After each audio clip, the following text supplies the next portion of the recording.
tenemos que seguir. El otro riesgo es que a través de los medios tecnológicos se logre, y el equivalente funcional diga, el que administra la base o el que administra el sistema, aparentemente de una ilusión de que existe una justicia formal, pero que en el fondo lo que existe es una grave injusticia material o aún una denegación de administración de justicia. Porque, y este riesgo se incrementa mucho más cuando se empieza a usar herramientas de inteligencia artificial para administrar justicia o para apoyar las decisiones de las autoridades que administran justicia. Y es el ejemplo que yo les decía, que no, ponga su queja y le contesta un chatbot. Y entonces usted ponga un derecho de petición por un caso, ponga, bueno, cualquier tipo de caso. Y a usted le contestan diciéndole, con un mensaje automático, diciéndole, gracias por presentar su queja, fue enviado al área correspondiente. Y digan, ah, yo ya le contesté su derecho a petición. Pero ¿cómo así? O que digan, gracias por contestar, por presentar su queja. Su caso es dentro de estos 5 listados. No, no está. Elija uno. Y usted dice, no, no tengo dónde elegir. Y el sistema diga, lo siento, estas son las opciones para usted elegir cómo clasificar su caso. Su caso es de derecho de petición, su caso es de queja, su caso es de garantía. Y uno dice, pero aquí, o sea, dentro de esa aparente existencia de una herramienta tecnológica para que yo pueda intentar acceder a la justicia y que yo entré a la página web y puse mi queja y esto, y recibo una respuesta automática, aparentemente tengo una justicia formal, pero en la realidad, en la materialidad, mi petición no fue contestada. Y entonces, otro riesgo del uso de la tecnología es que cuando al ciudadano le pase eso, diga, no, vaya ante un juez o ante otra autoridad y diga, oiga, no me contestaron. Y la persona dice, sí, nosotros le contestamos. Pero la respuesta fue una respuesta automática proferida por la tecnología, pero que no tuvo la capacidad de descender a resolver la justicia material. Y creo que este es uno de los riesgos más graves cuando se desarrolla tecnología que soporte la administración de justicia. Porque, como veíamos antes cuando veíamos el código fuente, el lenguaje de las computadoras es un lenguaje formal, matemático. Pero la vida real tiene circunstancias que a veces no logra explicar ese lenguaje formal, que no logra abarcar. Y entonces ahí el reto para los que desarrollan tecnología aplicada al derecho es cómo lograr pasar esa frontera entre una lógica, una justicia meramente formal y lograr no solo eso, sino también lograr una justicia material, una justicia aplicable, y otra vez volviendo al tema del equivalente funcional, una justicia que cumpla los mismos propósitos y finalidades que cumplía el sistema de justicia en un formato análogo. Ese es otro grave riesgo del uso de la tecnología en este escenario. Otro grave riesgo es el uso retórico de la tecnología. Y el uso retórico es como un elemento de argumentación para que te digan, no, lo siento, respetado usuario.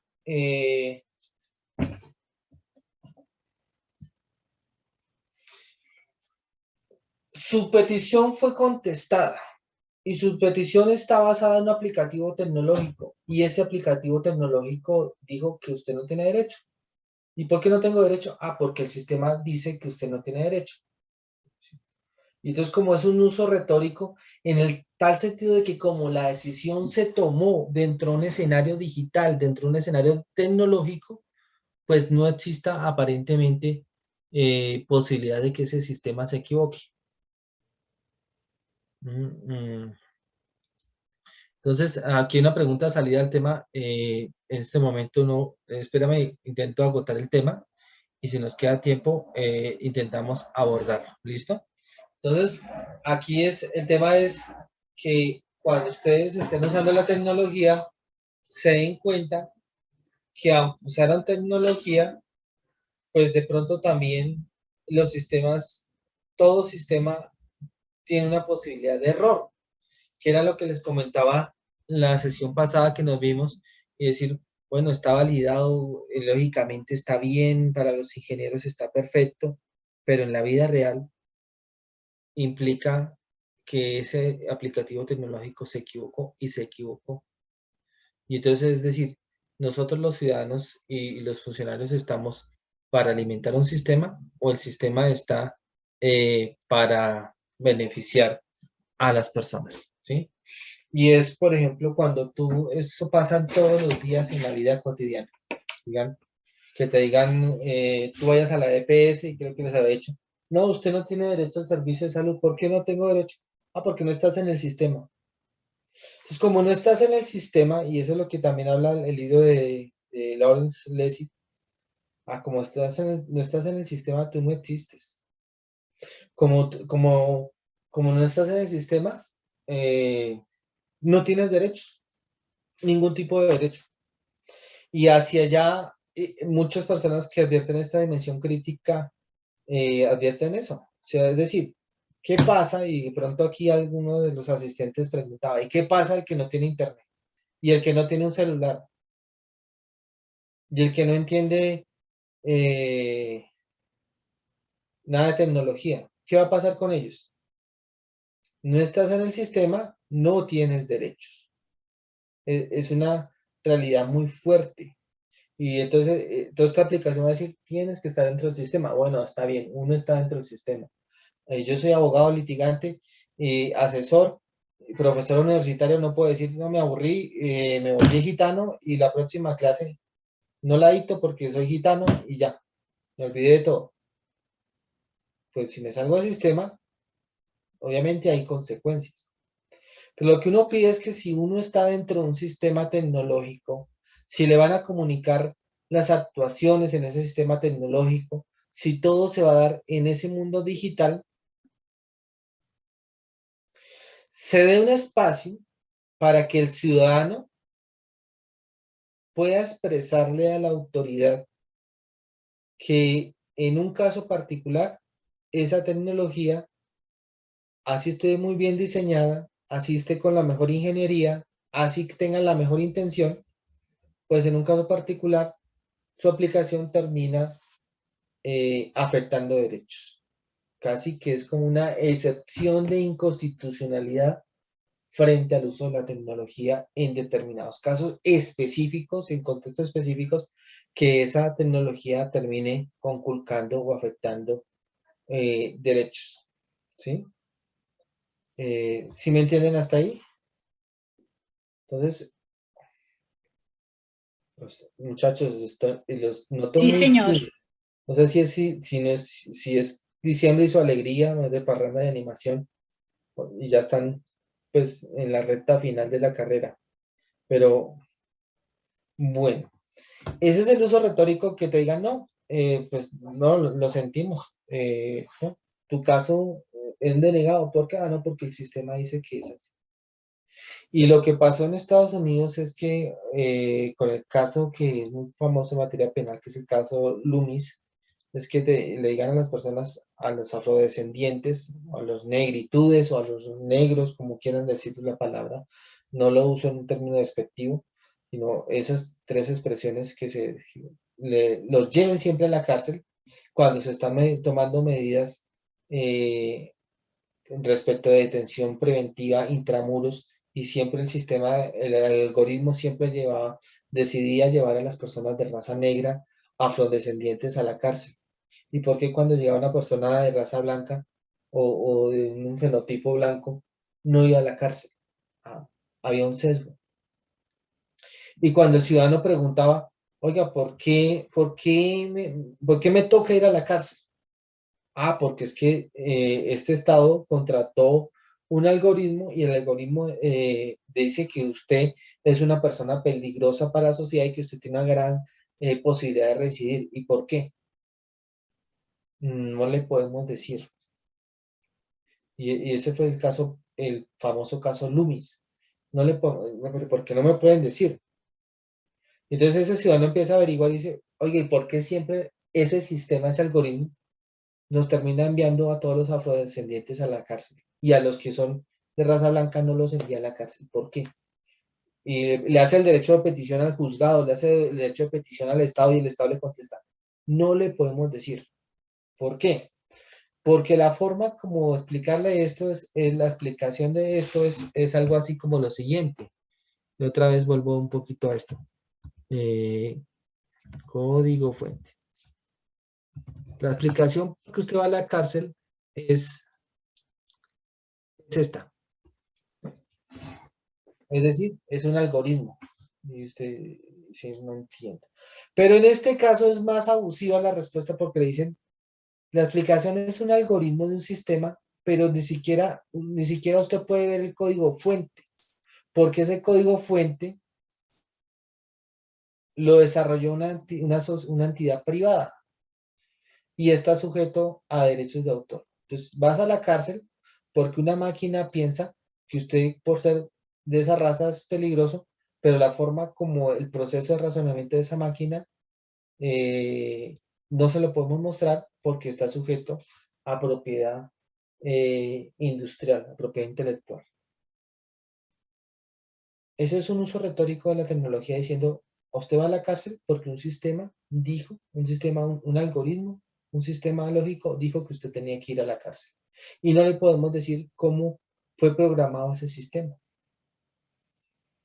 Entonces, obviamente, el caso fue un escándalo a nivel mundial y el Estado le tocó desmontar ese sistema de medidas intramuros que durante años había enviado a las negritudes a la cárcel.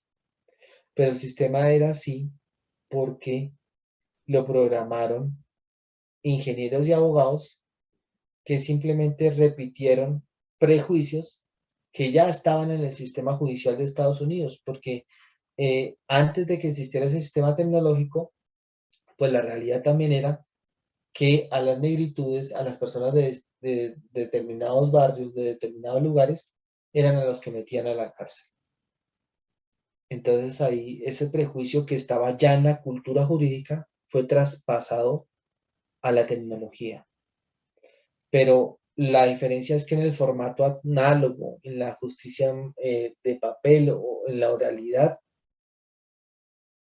el prisionero podía conocer los argumentos del juez, entenderlos, conocer su valor probatorio, sus propósitos, sus finalidades y controvertirlos. Acá lo que está sucediendo, el riesgo que sucede cuando se usa tecnología es que digan, no, vas a la cárcel, ¿por qué?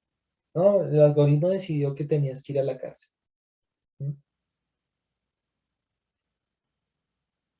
Pero no diga, bueno, espera un momento. Primero que todo, soy abogado. No sé qué es un algoritmo. Me toca contratar a un ingeniero que me explique qué es un algoritmo. Entender la lógica de ese algoritmo. Pero cuando le digo al Estado, señor Estado, explíqueme ese algoritmo porque dice que voy a la cárcel, lo peor que puede pasar es que el Estado diga, no, ese algoritmo es secreto porque es un sistema tecnológico y pues está sujeto a propiedad industrial.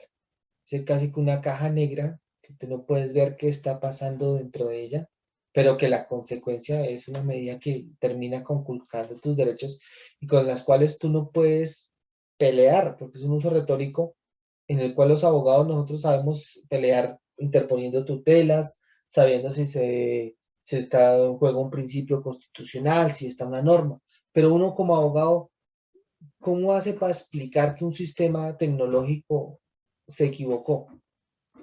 ¿Sí? ¿Cómo hace uno para explicar que ese sistema cometió un error? ¿Qué capacidad tecnológica tiene un abogado litigante? Si el Estado contrató a una gran corporación y pagó miles de millones para que contratara ingenieros y para que desarrollara el programa, y un abogado pues está litigando y a duras penas puede manejar su correo. Entonces, el problema que vamos a tener aquí en la administración de justicia, en el uso de la tecnología, es que vamos a tener que meternos en, en la arena de la tecnología, saber cómo funciona, para que no le digan a uno, ah, es que su cliente pierde porque el sistema establece que su cliente tiene que perder. Y que con ese uso retórico no digan, no, pues si pone la tecnología, esa carta gana y ya perdí el caso. Sino que uno tenga herramientas para en el mismo escenario tecnológico rebatir. El gran problema es que son temas que están iniciando para todo el sistema judicial y que ni los litigantes, ni los abogados, ni las autoridades que administran justicia, pues conocemos a profundidad cómo es el funcionamiento de pues, todos los aplicativos encargados de administración de justicia. Una gran contramedida para esto es indicar, establecer que el Estado debería siempre usar fuentes open source o algoritmos que estén abiertos al público y que uno pueda decir, ah, bueno, en la forma en que razona este sistema y cómo llega a esta solución es de esta forma. Ah, bueno, conociendo eso, entonces ya sé cómo puedo controvertirlo. Y eso es algo, otro gran problema porque muchas de estas leyes van a decir, bueno, este es el sistema es este, pero quizás para que el sistema sea masivo, las posibilidades de controvertir lo que hace, lo que dice un sistema, lo que decide un sistema, sean muy escasas para los seres humanos. Estemos cada vez más controlados por la tecnología. Ese es un gran riesgo. Me acuerdo mucho cuando estuve en Australia, me pusieron una multa. ¿Por qué? Porque yo pensé que el metro de Australia, de Sydney, funcionaba como el Transmilenio de Bogotá. El Transmilenio en Bogotá tú pones la tarjeta al inicio del viaje. En Sydney tú tienes que poner la tarjeta al inicio y al salir, porque te cobras el trayecto que estuviste transportando. Y pues a mí me multaron porque pues yo pensé, mi práctica todos los días, toda la vida, 20 años en Bogotá, pues poner la tarjeta a la entrada y a la salida es normal. Y allá pues un día recién llegado a Australia, solo puse la tarjeta a la entrada y se me olvidó que a la salida había que ponerla. Entonces llega la policía, llegan, me piden mis documentos, me ponen la multa, me explican, les digo pues que es un error debido a mi cultura y que tengo mis derechos. Me dicen que yo no tengo ningún derecho, que yo simplemente quebranté la ley. Yo les dije, bueno, pues entonces hagan lo que tengan que hacer, pongan la multa que sea. Y yo miro cómo me defiendo. Entonces me llega la multa a la casa y me dicen, esta es la multa que tienes, tantos dólares. Y tengan en cuenta que si usted apela y pierde, su multa se duplica.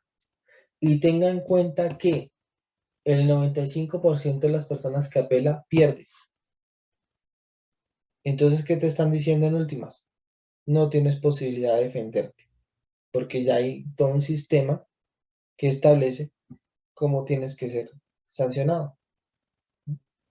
Entonces, esa es una posibilidad. O sea, muy difícil, por ejemplo, para los abogados defensores en estos escenarios. O tienen que abrir escenarios para que se pueda controvertir y defender en ese escenario. El otro riesgo es un uso ficticio de la tecnología, donde te digan básicamente, no, pues es que la tecnología logra, como en las películas, ¿no? Superman, Batman, Los Increíbles, eh, no me acuerdo ahorita el de Wolverine, todas esas películas que dicen, que muestran cómo la tecnología, mejor dicho, hace unas maravillas y hace una magia. Entonces, Aquí también que le digan a uno, no, es que esta tecnología logra resolver los problemas de una manera impresionante. Entonces, ojo, es intentar mantener una visión crítica, decir, está bien, la tecnología permite muchas cosas, pero uno tiene que entender, no como una película que dicen, no, es que esa tecnología es buenísima y resuelve el problema. Perfecto. Por favor, explíqueme cómo. Expliquen cómo funciona la tecnología. Y ya conociendo cómo funciona, uno diga, sí puede servir para resolver los problemas que se están presentando. Otro gran problema es la novología o el imprinting social, que es un término que adoptó un sociólogo francés. Eh, Se me olvida el nombre ahorita. Edgar Morin, cuando empieza a hablar de los conocimientos necesarios para los siglos que vienen. Y pues la realidad de la vida es que la analogía o el imprinting social hace que referencia que a través de estos medios digitales y esta tecnología, usted pueda intentar, repita, así como decía el jefe de propaganda de Adolfo Hitler, Goebbels, diga, repita una mentira 1000 veces y se convierte en verdad. Entonces, el problema de todos estos escenarios digitales es que la gente repita algo que no es cierto, pero que finalmente para toda la sociedad, como están redes, como están esos escenarios digitales, pues digan, no, es que esa es la verdad. ¿Por qué no? Porque están en un escenario digital. Que fue lo que me pasó con un tío lejano que está en el campo, vive en el campo, gracias a Dios está allá. Y toda su vida ha sido católico, pero un día lo visité y me dijo que el Papa, uno de los papas estaba en el infierno. Yo le dije, ¿y usted por qué cree que ese papa estaba en el infierno? Me dijo, porque ese papa dijo que el infierno no existía. Entonces, mi Dios como castigo lo mandó al infierno. Y le dije, ¿y usted por qué cree eso si usted durante 40 años ha sido católico y usted creía siempre en ese papa, como todo católico respeta al papa como representante de Dios de la tierra? ¿Y usted por qué cambió sus ideas? No, por lo siguiente, me abrió un video en YouTube y me mostró el video. Mira, aquí dice que el Papa está en el infierno. Y, y usted le cree ese video. Me dijo, pues es que está ahí, es que está en ese video. Y yo le dije, ¿y usted sabe quién es ese video? No, pero es que está ahí, y como está ahí es cierto. Entonces, el gran problema para la gran mayoría de la población es que como se difunde tanta información, tantas cosas, pues todo el mundo termina creyendo que es así. Trasladémonos al escenario de la administración de justicia. El riesgo es que en algunos escenarios del país, creo que había una intervención de una persona en ese sentido, cuando decía que si no estaba en determinada editorial, pues no existía. El gran riesgo en la administración de justicia es que grandes corporaciones privadas publiquen información que solo favorezca a determinados intereses. Y en la cultura jurídica, en la dogmática jurídica, todos piensen que así es que se tiene que resolver un caso. El gran riesgo para el país en este escenario de la aplicación de la justicia es que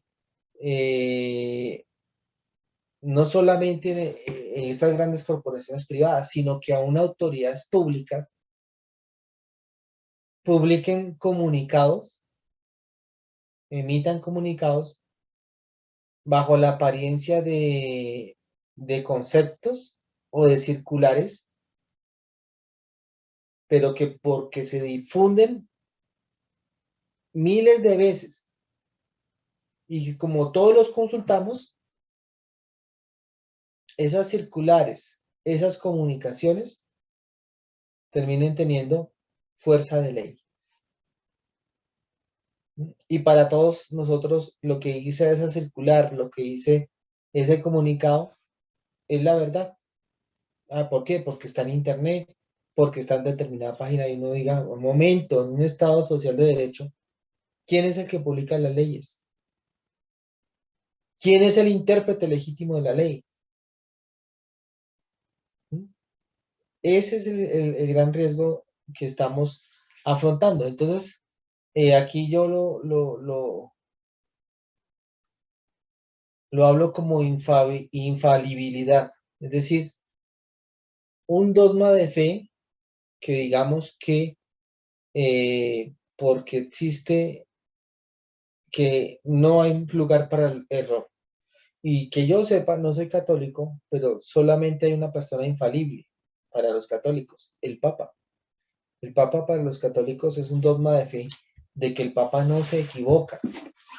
Entonces, les leo este dogma, dice, enseñamos y definimos ser dogma divinamente revelado que el romano pontífice, cuando habla es cátedra, esto es, cuando ejerciendo su cargo de pastor y doctor de todos los cristianos, en virtud de su suprema autoridad apostólica, define una doctrina de fe o costumbres y enseña que debe ser sostenida por toda la Iglesia. Posee, posee por la asistencia divina que le fue prometida en el bienaventurado Pedro, aquella infalibilidad de la cual el divino Redentor quiso que gozara su Iglesia en la definición de la doctrina de fe y de costumbres. Por lo mismo, las definiciones del romano pontífice son irreformables por sí mismas y no por razón del consentimiento de la Iglesia. De esta manera, si alguno tuviera la temeridad, lo cual Dios no permita, de contradecir esta, nuestra definición sea anatema. Eso lo dice cuando establece el dogma de la infalibilidad el Papa Pío IX, el 18 de julio de 1870, en la Constitución dogmática Pastor Aeternus. Bueno, pongan esto aquí, este párrafo, y cambien la palabra romano pontífice, y me disculparán, pues solo para efectos pedagógicos, con mucho respeto a las personas que son católicas y que es un dogma de fe, sus creencias, y es cierto, porque para los que creemos, lo que creemos es cierto. Yo también tengo mi fe y mis creencias, lo que yo creo es cierto.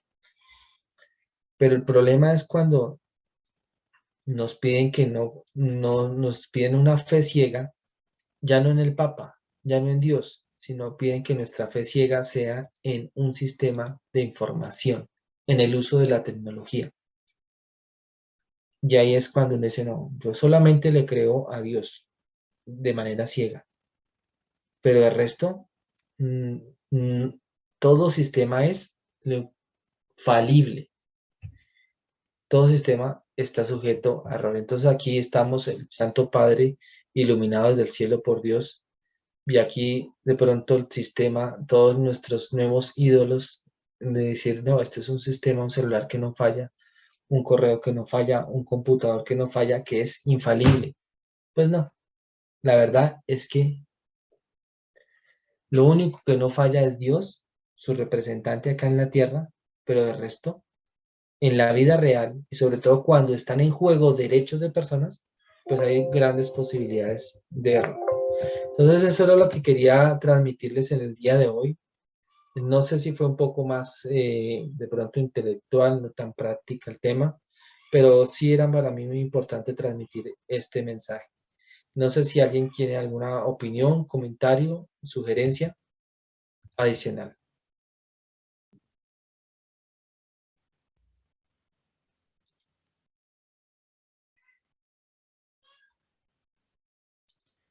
Jesús Hernando Torres, muchas gracias de nada. Pues disculpe la poquedad. Pues, No, profe, buenas tardes, ¿me escucha? muy tarde lo escuchamos perfectamente. Profe, no, con respecto al tema que usted exponía ahora acerca de este sistema de Estados Unidos, cuando estuve hablando antes de que llegara la precisión de que si bien es cierto, eso se hacía siempre, pero que lo haga un sistema binario y que simplemente diga por qué es así, es lo Sí, que va en contra de la norma. Sigue siendo, sin embargo, profe, muy triste de que nuestras realidades puedan ser definidas con tanta facilidad por números. Me refiero a que se da en Estados Unidos y se da acá y se dan tantos países donde las normas son hechas para que solamente las puedan cumplir un colectivo y esos colectivos normalmente son identificables y los otros no. Si hay un gran problema, apreciado, ¿con quién hablo? Perdón, señor Tobo, Jesús Felipe, Hernando, profe, Felipe Velázquez. señor Felipe. El gran problema aquí es, el reto para un Estado es que sus leyes tienen que, en un Estado democrático, las leyes aparentemente tienen que publicarse y cumplirse por todos, ¿sí? Que es el principio de igualdad constitucional, igualdad formal ante la ley, ¿cierto? Pero la gran realidad es que las leyes tienen a veces un sesgo que termina afectando a poblaciones específicas. Y esto lo digo cuando lo estaba explicando en Estados Unidos, es que es algo que existió en la cultura jurídica de Estados Unidos y ese prejuicio racial, hay que decirlo, es eso, pasó al sistema. Y lo digo porque aquí, bueno, yo veo en mis ojos espirituales de la fe, porque no los puedo ver, pero yo veo aquí personas que en algún momento de la vida, de hecho ya hay algunos que dicen, yo estoy desarrollando software, yo estoy desarrollando aplicaciones jurídicas, yo quiero usar tecnología, o hay estudiantes que están terminando su carrera y tienen una carrera muy brillante al futuro y digan, no, yo al futuro voy a estar tomando decisiones en el Ministerio de Justicia o en el Congreso, en cualquier escenario donde tengan que usar la tecnología, lo que tengo que advertirles es que existe el riesgo de que los sesgos, los prejuicios que existían en el sistema de justicia se pasen al sistema tecnológico. Y eso casi que es inevitable. Pero lo complicado es que cuando se administraba justicia en un formato tradicional, sin tecnología, sin todas estas cosas, pues el juez tenía que hacer explícito su razonamiento. Y ese razonamiento tenía que ser objeto de controversia. Y uno puede decir, oye, señor juez, ojo, usted aquí tiene un sesgo de racismo. Oye, señor juez, cuidado, aquí usted está prejuzgando. Señor juez, aquí, sí, pero cuando hay un sistema, con este uso retórico, no, le dicen, no, es que el sistema dijo que el 98% de los que apelan pierden. Entonces usted pierde. Entonces, mira, bueno, pero ¿qué posibilidad de defensa tengo? Entonces, que, bueno, se use la tecnología, primero evitando transmitir esos prejuicios, esos errores de la justicia, de la cultura jurídica, aunque aquí también habrá personas que dirán, no, es que los magistrados son como el Papa, los magistrados tampoco se equivocan, son infalibles, sobre todo pues los de las altas cortes, porque también es un dogma, o qué significa que existan organismos de cierre, que pues ya lo que dijo él fue lo definitivo. Son los delegados de Dios en el mundo de los juristas. Ok, pero que por lo menos hagan explícitos sus razonamientos y que se puedan controvertir. Y no que digan simplemente, no, es que el uso retórico es, no, es que nosotros compramos y adquirimos el mejor sistema tecnológico del año 2021, mejor dicho, o el del año entrante, el año 2022, compramos, invertimos miles de millones de pesos o de dólares comprando este sistema y este es el mejor sistema y no se equivoca. Ah, bueno, explíqueme cómo razona ese sistema. Ah, no, no puede saber porque es un sistema encriptado de secreto y él administra justicia. Bueno, hasta donde dice, bueno, hasta un momento. El único infalible para mí es el Papa. Bueno, perdón, yo no soy católico. Dios, Jesucristo. Para los católicos ya miramos su doctrina de la Iglesia Católica, el infalible, dogma de infalibilidad del Papa. Es el único infalible. Pero el resto en lo jurídico, uno debería tener la posibilidad de controvertir y contradecir. Eso es lo que quería destacar. Muchas gracias por la pregunta. No sé si quedó bien contestado. Sí, profe, quedó muy bien, muchas gracias, muy amable, muchas gracias. Buenos, estimados señores, no sé si alguien tiene más preguntas. Hoy creo que fue muy, teórica el tema muy crítico. Aún no he podido registrar la asistencia. Bueno, ya ese es otro tema, pero yo creo que por ahí estaba, el vínculo está más arribita. Entonces, si no tiene más preguntas, pues hoy dejemos ahí y pregúntense si realmente estamos pensando que lo que dice un sistema de información, estamos cambiando nuestros ídolos y nuestro ídolo ya no es Dios, sino el ídolo es un computador. Y pensemos que ese computador no se equivoca, que ese sistema no se equivoca. Pues a veces hay que intentar encontrar las fallas en el sistema y tener la valentía y el coraje de decir, se equivocó. Y como abogados defensores, litigantes, eh, como abogados en los distintos escenarios donde nos tenga la vida, nos va a tocar pelear porque toda esta justicia se va a digitalizar. O sea, ese es el futuro que ya el futuro es ahora. Esta digitalización ya se está dando. Entonces, olvídense del escenario anterior. Obviamente hay que vivirlo, pero el debate y la defensa de los derechos de los ciudadanos se va a dar en un escenario virtual y se va a dar usando conceptos, herramientas tecnológicas.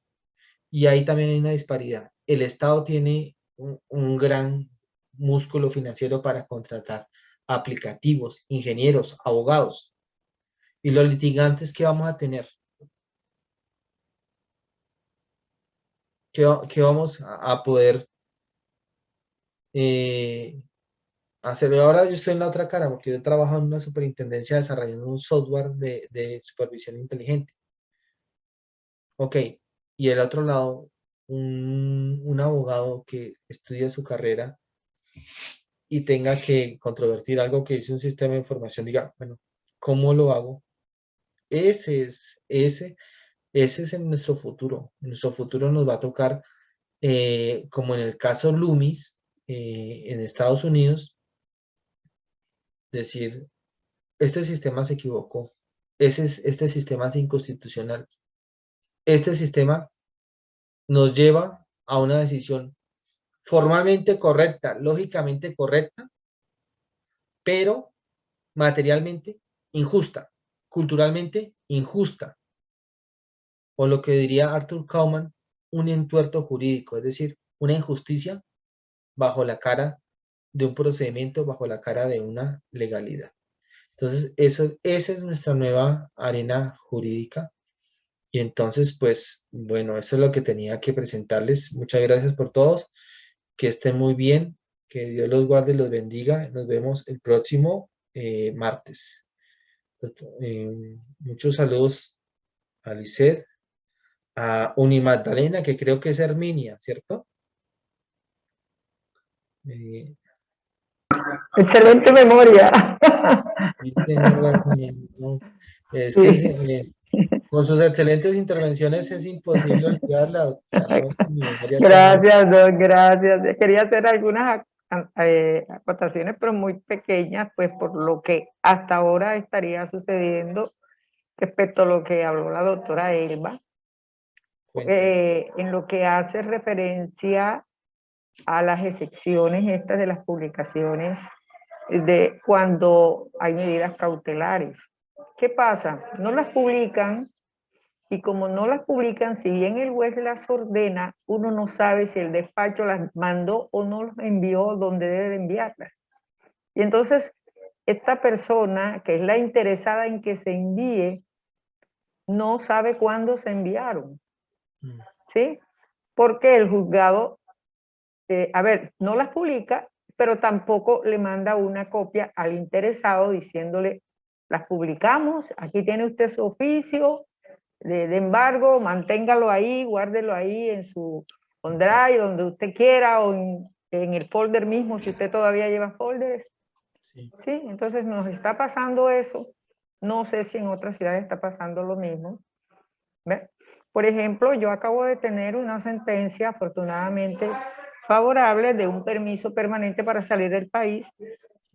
Y usted sabe que siempre hay que remitir a migración esa sentencia para efecto de que esta persona no tenga dificultades para poder salir del país con un menor. Sí. La copia la he solicitado del oficio y lo único que me dicen es, ya nosotros lo enviamos. Entonces, ¿cómo estoy yo segura de que lo envían? Si cuando llegue esa persona al aeropuerto le dicen, es que usted necesita el oficio de migración. No, es que migración no lo ha mandado. Pero ahí uno va a migración y migración dice, es que yo tampoco, nosotros no lo hemos recibido del despacho. O sea, no hay una constancia de que efectivamente esa medida se envió. Entonces, yo por lo menos que soy abogada litigante, también he tenido esos inconvenientes, ¿no? Sí, yo creo que en muchos de estos escenarios, bueno, la rama y el sistema se está intentando adaptar, pero creo que a futuro este reto va a ser el desarrollo de sistemas interoperables, porque en últimas es el Estado, el Estado, entonces que el Estado desde la rama judicial profiere, le pase, existe una plataforma interoperable de tal forma que un funcionario que está en el aeropuerto existe una comunicación, ya no, interoperabilidad no es solamente que te envíe un correo, sino que ya el sistema de información de la rama esté conectado a la información, al sistema de información del Ministerio de Relaciones Exteriores y de Migración Colombia, que pueda mirar y decir, ah, sí, efectivamente, se establecieron los requisitos funcionales de el documento, que era una hoja de papel con un sellito diciendo un juzgado tal y toda la trazabilidad de ese documento de papel. Ahora este Claro. documento digital cumple el mismo equivalente funcional diciendo, ah, bueno, este mensaje de texto con este código de encriptación que pueda establecer este protocolo, se establezca que de esta forma sí fue proferido por un juez, etcétera, pero que en un futuro más avanzado exista realmente es una interoperabilidad. Y yo creo que estamos en el momento de la historia que más se puede hacer, que más se presta para eso. Estimada doctora Herminia. Muchas Gracias, doctor. gracias. De nada. Bueno, señores, ¿alguien más estaba levantando la mano por ahí? Dorian. Sí, Dorian, sí, doctor, ¿cómo está? Buenas tardes. buenas tardes. ¿Cómo le ha ido? Cuéntenme, escuchamos. Eh, yo quería hacer una pregunta. Hay una discusión, eh, hay una discusión formalmente entre los abogados procesalistas y es acerca de si el sistema sigue funcionando tal cual como está, eh, pues, ¿para qué se mantiene el auto admisorio el auto inadmisorio, de la demanda, si precisamente con el envío simultáneo de, eh, de la demanda al demandado, ¿cierto? Pues prácticamente, digamos que la responsabilidad y el control de legalidad de los actos que se presentan con la demanda, pues podrían corresponder necesariamente a las partes y pues liberar al Pues, juez de esa situación. Eh, ¿cuál es su pensamiento respecto del tema? yo creo Pues que debe desaparecer el auto admisorio e inadmisorio si se mantiene como creo que se va a mantener el decreto 806. Pues mira, estimado doctor Dorian, yo creo que el espíritu del decreto 806 es como cuando Jesucristo le dijo a los discípulos y a los escribas, les dijo, yo no vine a derogar la ley, sino a cumplir la ley. Entonces, este decreto no viene a derogar todas las leyes procesales, sino a establecer el uso de la tecnología para precisamente cumplir con estos objetivos de la ley procesal. En el caso específico que usted pregunta, pues para que se diera un cambio de una ley procesal tan importante como la admisión de la demanda, pues yo creo que el debate debe ser legislativo y la solución debe ser legislativa. Y en este escenario, aunque en los últimos años se ha intentado ir hacia el principio de un juez rogado, eh, pues realmente en algunos escenarios, de todas formas, es importante que el juez mantenga algunos poderes jurisdiccionales para establecer en algún momento, es decir, intentar ordenar el proceso y establecer pues algunas posibilidades de inadmisión o aún de rechazo de la demanda, ¿sí? Yo entiendo que las partes siempre van a estar pendientes de que pues el proceso, todas las normas procesales se respeten, pero el juez todavía debe mantener una posibilidad de dirección del proceso. Entonces, a pesar, el decreto no, no entra a derogar esas normas procesales, sino a permitir su uso, su agilidad. ¿Se acuerdan que los objetivos del decreto eran celeridad, uso de instrumentos tecnológicos y acceso de los ciudadanos a la administración de justicia? Entonces, en ese sentido, pues, es que yo lo entendería. Eso es lo que quería comentarle, Adrián. Entonces, respuesta corta. No se Muchas debería, no se debería entender derogado, no se debería entender que deja de existir la posibilidad de inadmisión o de rechazo a la demanda. Esa es mi... Muchas gracias, doctor. Igual yo entendería que pues se naturalice, pensando así se naturalizaría pues el sistema de excepciones previas, ¿no? Que digamos que es una manera de controlar efectivamente por las partes el proceso, ¿no? Que digamos que es una oportunidad. Igual entonces se entendería yo que permitiendo eso se naturaliza eso también, ¿no? Pues lo que sucede es que hay cosas, o sea, es que en la realidad de los casos, la aplicación de la ley es tan compleja. O sea, la ley aparentemente es clara ahí, pero en la realidad la aplicación, porque hay momentos aunque existen excepciones previas y algunas, y algunos escenarios y derechos que el juez no puede reconocer ni declarar, sino a petición de parte, pero de todas formas el juez tiene una responsabilidad y una función rectora del proceso. Pues, si para ordenar el debate probatorio, el debate judicial y probatorio, el juez tiene que hacer uso de esas funciones, pues tiene que mantenerlas. Aquí lo que el decreto permite es que de manera un poquito más rápida, más ágil, las partes puedan conocer rápidamente la demanda y sus anexos y pero de todas formas no le quita esa rectoría del proceso a la autoridad, al juez. Lo que usted dice de pronto va a suceder, está sucediendo de hecho en aplicativos tecnológicos que se están usando para administración de justicia, tecnologías de blockchain y tecnologías de inteligencia artificial, donde dicen, bueno, ¿cuál es tu demanda? Inserte los hechos, inserte las pruebas, inserte las pretensiones, está. Contraparte, inserte sus excepciones, sus argumentos, sus pruebas. Y el sistema automáticamente hace esa relación. Y da algún sentido de decisión. Está sucediendo en arbitramiento, uso de tecnología e inteligencia artificial en arbitramiento. Pero de todas formas, por todo este discurso y estos riesgos que he explicado en la clase de hoy, es muy importante que de todas formas, aunque existan todas las herramientas tecnológicas y que las partes intentaran componer el proceso, el juez sea garante primero de todo el aspecto procesal, las garantías procesales, pero también sea garante de la justicia material y de un orden jurídico constitucional, ¿sí?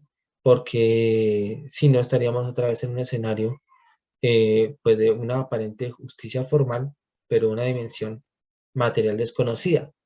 Al respecto, la Unión Europea ha advertido muy bien que cuando se usen sistemas de información, de tecnología para tomar medidas, primero, la Unión Europea lanzó directrices para el uso de tecnología e inteligencia artificial en en todos los escenarios de la sociedad, en compraventas, en inventarios, en diversión, en conciertos, en todo. Llamó a un grupo de expertos y dijo, explíqueme cómo es eso, qué riesgos, qué beneficios existen, qué tiene que hacer la Unión Europea para ser líder mundial en inteligencia artificial. Esos expertos establecieron algunos criterios y establecieron sectores sensibles para el uso de tecnología porque implica riesgo para los derechos humanos. Y un sector sensible del uso de la tecnología es la administración de justicia, porque en última las decisiones terminan afectando derechos humanos. Y la Unión Europea lo que dijo fue, en esos escenarios, aunque exista tecnología, siempre va a ser necesaria una doble conformidad humana. Por lo que vengo explicando, que uno puede decir, hay toda una inteligencia artificial, un software carísimo, buenísimo, último en tecnología, pero en este caso, por aspectos culturales, por aspectos de contexto, por aspectos inexplicables para una lógica matemática, se terminó afectando derechos humanos. Y entonces que sea el juez, en virtud de sus poderes jurisdiccionales, el que diga, un momento, aunque el sistema me dice una cosa, en este caso particular, no puedo adoptar la decisión que la tecnología me está sugiriendo. Entonces, esos son como los debates que van a venir al futuro, definitivamente. No sé si le contesté así, lo dejé más confundido, estimado doctor Dorian. No, no, no. El tema, eh, eh, el tema no termina de todas maneras. Y pues si hay discusiones es porque pues está abierta y hay posiciones pues muy, muy marcadas, ¿no? Sí. Diría yo. Eh, pero sí, sí, sí, doctor, me contestó. Muchas gracias. Muchas gracias a usted. Alejandro Parra Méndez, tiene la mano alzada, está pidiendo alguna intervención. Alejandro, lo escuchamos si está por ahí. Sí, mi estimado, muchas gracias. También soy de la Universidad de Magdalena, Ok, igual que la Alejandro, doctora Herminia Pucci. perfecto. Algún día me toca por Magdalena saludarlos entonces. ¿Están en Sí, Santa Marta? Magdalena. Perfecto. Cuénteme, ¿cuál es su inquietud o comentario? Bueno, no era inquietud, sino más bien quería complementar algo con lo que usted decía y con lo que preguntaba el compañero Dorian.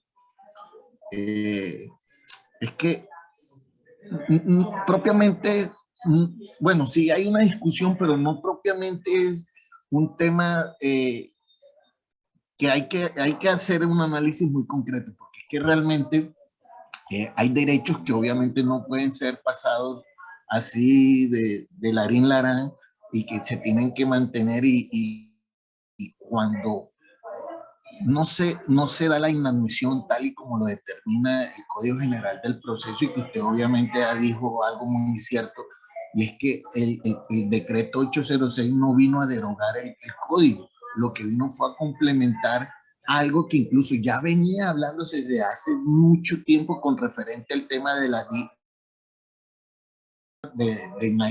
inadmisión de la demanda con la necesidad de garantizar derechos procesales tanto para cualquiera de las partes, ya sea demandante o demandado.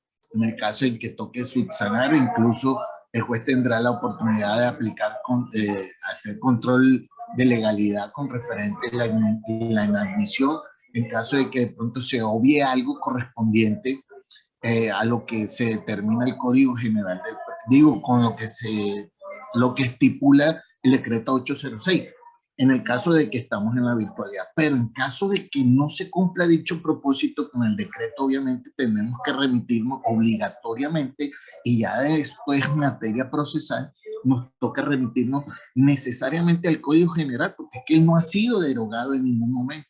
Entonces, en el tema de las notificaciones, que dice el decreto 806, que con la presentación de la demanda, Sí. se exige de que uno en el momento de la presentación tiene que notificar inmediatamente a la parte que demande a través de correo electrónico. Pero ¿y qué pasa si no tenemos el correo electrónico de la persona? Nos toca remitirnos obviamente al tema del Código General del Proceso. Sí. Y nos toca obviamente hacer todo el procedimiento correspondiente a lo que indica el Código General del Proceso. Simplemente el decreto 806 es algo que complementa lo que se ha venido hablando desde hace rato. Entonces eso era lo que yo de pronto quería aportar aquí a lo que usted estaba diciendo, mi doctor. Sí, realmente es así. Esta discusión va a continuar, Alejandro. No acá, porque acá pues es un escenario cerrado. El país judicial y la cultura jurídica del país está afrontando estos debates. Y definitivamente, de pronto lo habíamos comentado en una clase, Herminia creo que fue la que pues precisaba todo ese tema de las notificaciones. No me acuerdo si era Herminia o Elba. Era una voz caribe, por eso me acuerdo también. Pero la cuestión es que a futuro el Estado, la Administración de Justicia debería tener la posibilidad de tener como una base de datos también otra vez interoperable y que esté asociado a un correo electrónico. Y eso también otra vez, y no sé por qué estoy tan crítico del sistema, porque todas estas clases anteriores pues les he dicho que la tecnología y que todo esto está bien. Fue Elba Sofía, gracias Elba. Sí, ella nos explicaba muy bien todo el escenario, es decir, si no, lo que dice Alejandro, si no opera el esquema del decreto 806, pues vamos al Código General de Proceso, eso es cierto, pero a futuro lo que va a suceder, y el decreto ya empieza a dar unas puntaditas al respecto, si un abogado va dando su correo y existe un registro nacional de abogados, y poco a poco va a ser cada vez más difícil. No es que no me sé el correo de alguien, es que, como les dijera, en un futuro muy cercano, ahí cito otra vez como en la Biblia, llega la hora y ahora es, que uno cree que es el futuro, pero el futuro es ahora. El correo electrónico va a ser el equivalente a nuestra cédula de ciudadanía. ¿Mm? Va a ser cada vez más difícil. Yo no tengo correo. Otra vez, pues eres un gitano. ¿Sí? No es que yo no sé, o sea, no quiero tener correo. Pues, ¿dónde te vas a esconder de eso? Son sistemas que usa el Estado para administrar, para gobernar en una población. Y va a ser a través de bases de datos, de sistemas interoperables, donde esté el correo, como ya está en las cámaras de comercio del país. Este es tu correo, ahí te notificamos. ¿Mm? Y antes algo que era voluntario, si quiero o no quiero que me notifiquen, ahora se está convirtiendo en algo obligatorio. El decreto, ¿te acuerdan que uno de los grandes cambios del decreto es que antes los abogados, los litigantes, todo el mundo decía, no, pues si quiero mi correo, si no quiero no, porque yo vi una clase con el profesor Federico Castellanos y el profesor me explicó todos los riesgos de la tecnología y quedé asustado y no quiero usar el correo, el sistema se puede equivocar, esto, no, pues la verdad de la vida es que estos cambios llegan y vamos a tener que, o sea, usar nuestro correo, y nuestro correo va a ser nuestra identidad digital. Nuestra cédula de ciudadanía va a ser el correo. Y es ahora, con el decreto 806, que te digan, no solo te están pidiendo tu número de cédula, tu número de tarjeta profesional para interponer la demanda, te están pidiendo tu correo, porque esa es tu identidad digital, porque estamos en un mundo digital. En lo jurídico, desde el 806, estamos en un mundo digital. Así que si tienen tiempo después de las novenas y cuando ya estén cansados de todo lo judicial, pero quieran leer, porque los abogados somos adictos a leer, leemos hasta los avisos de prensa, pues tomen ese libro de Doris Letsy que se llama Código 2.0 y pueden decir, este es el mundo que estamos viviendo. No es el del futuro, el futuro es ahora. Es lo que estamos teniendo. Entonces, gracias por su intervención, Alejandro. Y pues bueno, esto es lo que enfrentamos. Hay dos intervenciones, Carlos y Juan Puentes. Pensé que estaban tímidos, yo ya me iba a ir, pero me alegra mucho escucharlos. La verdad, me parece lo mejor del curso, escucharlos y intentar hablar en torno a esto. Carlos, lo escuchamos. Muchas gracias, profesor. Claro que sí, he seguido atentamente y estos momentos de intercambio de ideas son los que más son provechosos también. No quiere decir que la clase no haya sido, la clase fue muy excelente. Y claro, hay una frase muy trillada que la hemos venido usando desde el 2020 y lo decíamos en una reunión con los profesores de una organización internacional llamada Escolas. Y siempre hemos dicho que la tecnología llegó para quedarse y produce miedo a quienes de alguna manera no la teníamos en nuestra mira, aplicarla casi al 100% en menos de un año en nuestras actividades profesionales. Pero claro que son dinámicas, ¿no? Y esas dinámicas tienen que darse porque esta evolución tecnológica es muy dinámica y no se detiene.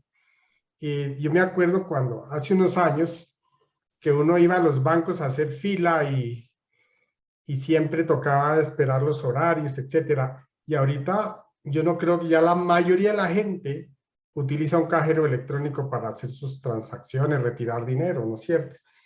Eso Sí. mismo va a suceder con la aplicación de la tecnología a la administración de justicia, y ese precisamente fue el objeto del decreto 806, porque es clarísimo que era implementar el uso de la tecnología de la información y las comunicaciones en las actuaciones judiciales, pues con el fin de agilizar en los trámites judiciales, porque para nadie es un secreto que la justicia durante el tiempo de pandemia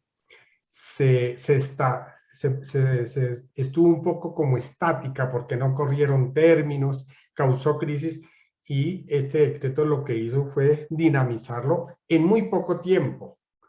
Incluso a las universidades nos obligó a repensar nuestros procesos de enseñanza-aprendizaje sin dejar de lado el currículo y sin ir a estar en contravía de los registros calificados, etcétera, porque algunos hablan de distancia y virtualidad, pero pues los programas son presenciales. Y pues son circunstancias que nos obligan a hacer cambios de paradigmas, y esta tecnología, pues el decreto 806 al fin y al cabo es un decreto que su vigencia es de 2 años, seguramente el 4 de junio del 2022 estaremos o mirando a ver si ya se aprobó la ley que lo va a dejar como permanente con algunas modificaciones, o seguramente habrá un decreto que le prorrogue su vigencia por otro año, una ley, perdón. Así como ocurrió cuando se expidió la ley 21, la ley 23 del 91, ¿no? Sí. Y posteriormente cuando se expidió la Constitución del 91, que le dieron facultades extraordinarias al presidente para que legislar en función de métodos de resolución de conflictos, y se expidió el decreto 2651 y ese lo prorrogó el Congreso por más de 3 años hasta que finalmente se aprobó la ley 446 del 98. Y sí, hoy en día ya estamos a puertas de tener una nueva ley de conciliación y reemplazar la ley 640, porque todo como en la vida cobra fatiga. Entonces yo pienso que estas dinámicas son importantes y pues nos toca meternos sí o sí a esa tecnología porque son dinámicas, ¿no? Y yo creo Sí, que vamos a tener que experimentar que muchos cambios. Muchas gracias, profesor. yo creo que sí, y de pronto un mensaje es que a pesar de todos estos aspectos críticos que está aquí en la clase de hoy, también al final también les dije, es decir, este escenario no le podemos sacar, no le podemos evadir, no podemos evadir esto. La tecnología no la podemos, y la principal responsabilidad ética, y hoy ética antes del decreto 86, hoy jurídica, es aprender a usarlos y usar los medios virtuales. Porque esta realidad, como dice el doctor Carlos, llegó para quedarse. pero bueno, esos son los debates que tienen que dar, que tiene que vivir el país al escenario. Respecto de los decretos, su vigencia, me parece que fue muy buena lo que se presentó en la clase cuando un estudiante preguntó, creo que fue Juan Puentes el que preguntó la vigencia, y hablamos de los estados de excepción, las facultades legislativas pro tempore y la visión que se tenía al respecto. Pero sí es básicamente lo que usted ha indicado, es decir, un blanqueamiento legislativo a través de leyes de muchas medidas que se toman a través de decretos, la aparente toma de medidas temporales, pero que van a ser permanentes después por alguna forma en la cultura material, ya sea a través de prórroga de los efectos o adopción a través de ley. Eso va a pasar. Y entonces ahí me toca hacer las apuestas y me toca un día apostar contra los de Magdalena e ir a pagar mis deudas, o contra los de Neiva, o contra los asistentes de Antioquia, ir a decirles, bueno, yo sí perdí el decreto y sus efectos, volvemos a la justicia de papel. O si ustedes tienen que venir aquí a Bogotá, o si estoy en Boyacá, a decir, sí, profesor, estas medidas continuaron. Toca mirar cómo hacemos esas apuestas. Muchas gracias por su intervención, Carlos. Escuchamos a Juan. Juan, buenas tardes, ¿cómo está? Muy buenas tardes para todos. Hola, Juan, ¿cómo le Hola, va? hola. Muy Lo bien, muchas escuchamos bien. gracias. Cuénteme. Hombre, doctor, retomando la intervención de la clase pasada. Pero Juan, si usted me dice doctor, yo también le digo doctor. Bueno, doctor, muchas gracias. Retomando la intervención, efectivamente no es a futuro, porque realmente nuestro correo electrónico ya se convirtió en nuestra impronta, en nuestra huella. Porque como lo decía en la clase pasada sobre la notificación, sobre lo que le comentaba lo que me comentaba a todos los compañeros, sobre que yo acepté un crédito Sí. porque se dio el fenómeno de la firma digital a través de un correo electrónico y un código que suministran. Y el ejemplo que tengo en este momento es el de la tutela. O, bueno, no sé, lo he visto con las tutelas y con el habeas corpus, y es que tiene uno que dejar un correo electrónico para radicar digitalmente, y a ese correo electrónico pues enviar un código y debe validarse, es decir, indicar el número, el código que se envía para validar el correo electrónico. Entonces, ya el futuro es hoy. El futuro es hoy porque ya ese correo electrónico pues está siendo utilizado como se vaticinaba tiempo atrás. Y sobre lo que nos decían los compañeros, efectivamente. Pues esa es la realidad que Entre tenemos. los actores, Qué los pena. niños actores, ellos decían, sí, doctor, dígame. No, qué pena que le escuché interrumpido, pero ya le escucho bien. Ah, ok. Los niños que actuaban en la televisión decían que tenían educación virtual. Ellos era virtual porque pues ellos estaban trabajando, ellos actuaban. Y nosotros desde la barrera decíamos, oiga, no, que esa educación que no es la misma. Y hoy en día no tenemos otra opción, no hay otra forma de ver. Sí. Personas que tuvieron su momento estaban a entender de esa forma porque veníamos con el paradigma de que la educación era presencial en el pupitre y la clase magistral del docente. Pero hoy en día, o sea, ya nos tocó cambiar el chip porque no hay otra forma. En este momento no se concibe otra forma de educación. Y claro, pues la idea es volver a la presencialidad porque pues estábamos con la costumbre. Pero pues hay muchos que, digamos, que están muy contentos. Que mira lo que está pasando en este momento. Estamos reunidos de todas partes del país y todos estamos atendiendo la misma clase. Esto pues me parece maravilloso. No lo habíamos visto desde ese punto de vista. Pues a mí me encanta escuchar a Nos da esa personas. posibilidad. de distintas regiones y distintas visiones, no solamente regiones del país, que es la riqueza cultural, sino también visiones institucionales. Este es el escenario, Juan. Le encargo mucho el libro de Lawrence Lessig, Código 2.0. Y bueno, el debate, aquí me dicen que estamos muy emocionados, que el debate es muy bueno y que podríamos seguir mucho tiempo más. Eso sí es lo malo del escenario virtual, que aquí nos toca, de todas formas, cumplir, y no nos podemos tomar un tinto ni cerveza, ya no, porque se subió el precio, y convertir estas ideas. Pero la idea es que no sé cómo, siento que estos debates y este escenario no debería terminar formalmente con este curso. Me gustaría lanzar como una invitación para crear como una comunidad, un muro de los lamentos para discutir estos temas. Voy a pensarlo y les cuento. Y pues porque estos temas hasta ahora están comenzando. Entonces, muchas gracias, estimado señor Puentes, por su intervención. Y pues continuamos en este escenario. Saludos a todos, espero que estén bien, que les vaya muy bien y pues nos vemos después. ¿Vale? Muchos saludos a todos. Vale, profe, muchas gracias. Gracias, Bueno, profe. Feliz tarde para todos. Feliz tarde para todos. Muchas gracias, profesor. Feliz fin de semana. Gracias, profe. Feliz tarde. hasta luego a todos, que estén muy bien.